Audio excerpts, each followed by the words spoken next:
जय हिंद प्यारे बच्चों, आज के इस वीडियो के अंदर हम क्लास 10th का एक इम्पॉर्टेंट क्वेश्चन डिस्कस करने वाले हैं जो कि हर बार पेपर में आते ही आता है। ठीक है, तो इस थ्योरम को आप देख लीजिए। Prove that parallelogram circumscribing a circle is a rhombus.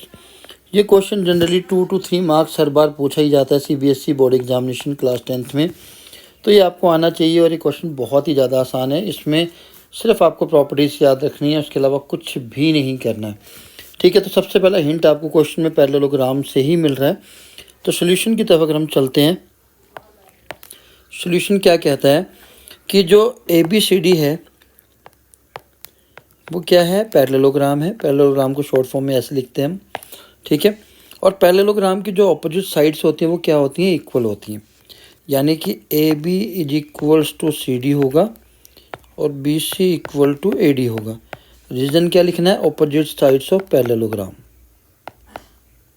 Opposite sides of parallelogram ये इक्वल होती हैं।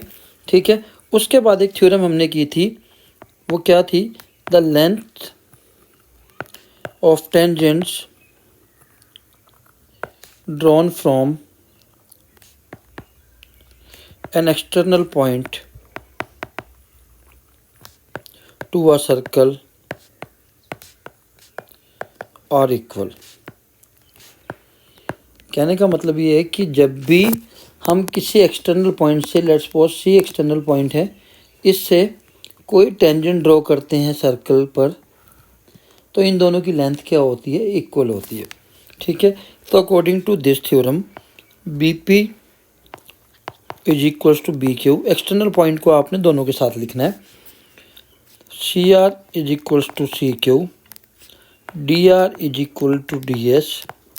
इसको ले लो 1 2 3 और एक फाइनली आएगा AP is equal to AS। ठीक है, जैसे BP BQ के इक्वल हो गया।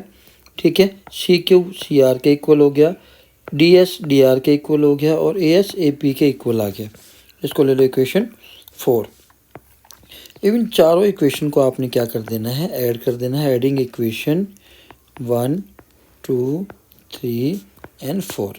लेफ्ट हैंड साइड वालों को लेफ्ट हैंड साइड वालों के साथ ऐड करना है, राइट हैंड साइड वालों को राइट हैंड साइड के साथ। ठीक है, तो इन चारों को एक साथ ऐड करेंगे और इन चारों को एक साथ। ठीक, तो आइए शुरू करते हैं एक बार। BP plus CR plus DR plus AP। दूसरी साइड क्या आएगा, BQ plus CQ plus DS plus AS। ठीक है, इन चारों को जब आपने ऐड कर लिया तो उसके बाद आपने क्या करनी है, रीग्रुपिंग करनी है। रीग्रुपिंग का मतलब क्या है कि मैं BP और AP वाले को एक साथ लिख लूँगा। ठीक है, और CR और DR को एक साथ लिख लूँगा। पीछे रीज़न क्या है लिखने के लिए इसके, क्योंकि अगर मैं इन दोनों को एक साथ कर लेता हूँ, AP और अगर मैं BP को एक साथ लिख देता हूँ तो ये पूरा AB बन जाएगा, और CR और अगर DR को एक साथ लिख देता हूँ मैं तो ये पूरा CD बन जाएगा। ठीक है, दूसरी साइड क्या है, वहाँ पर भी आपको सेम करना है। BQ और CQ मैंने एक साथ ऑलरेडी लिखा हुआ है और DS और AS मैंने एक साथ ऑलरेडी लिखा हुआ है। ठीक है, तो एज इट इज उतार देता हूँ मैं यहाँ से। अब BP और AP क्या बन गया आपका, AB। CR और DR क्या बन गया, CD। BQ और CQ क्या बन गया आपका, BC। और AS और DS क्या बन गया आपका, AD। ठीक है, फिर हमने ऊपर लिखा था, अगर आपको ध्यान हो, कि AB is equals to CD और BC is equals to AD। ठीक है, तो अब मैं क्या करूँगा, CD की जगह मैं AB पुट कर देता हूँ, क्योंकि मैंने बोला है कि CD किसके इक्वल है, AB की, और BC किसके इक्वल है, DA के।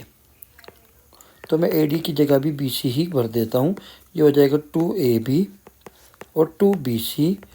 2 से 2 आप कैंसिल कर दीजिए, आपका आंसर आएगा AB is equals to BC। Similarly आप कह सकते हैं कि जो CD है वो किसके इक्वल हो जाएगा, DA के।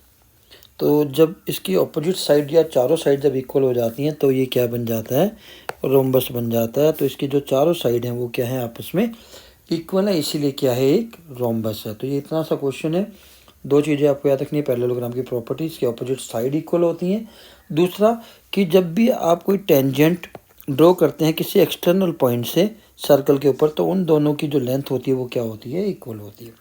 तो प्यारे बच्चों, ये था आज का एक सिंपल बट बहुत इंपॉर्टेंट क्वेश्चन जो आपको बोर्ड एग्जामिनेशन में देखने को मिल सकता है। फिर मिलते हैं नई वीडियो में नए इंपॉर्टेंट क्वेश्चन के साथ। जय हिंद, जय भारत।